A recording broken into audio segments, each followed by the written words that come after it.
Right, the next thing I want to talk about with your set of clubs is your wedges. And there's millions of wedges out there on the market, and all of them have different degrees and different bounce.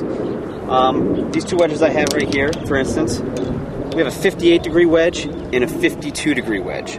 Now if you take a look at your normal pitching wedge, the average pitching wedge is going to be about 48 degrees of loft. And the reason why you normally see a sand wedge that has 56 degrees of loft, well, what I found was I had a gap between my pitching wedge and my sand wedge. You know, I went from a 48 degree pitching wedge to a 56 degree sand wedge. I'd be stuck at 100 yards and, in no man's land. So I strongly recommend, and it depends on your game and how far you hit these wedges. But what I've done is gone from a pitching wedge to a gap wedge. And basically that gap wedge fits the gap between a pitching wedge and a sand wedge. So I went to 52 degrees, and then instead of having a lob wedge at 60 degrees, I have a 58 degree. And I feel like this setup can really help you fill in those gaps in your wedge game.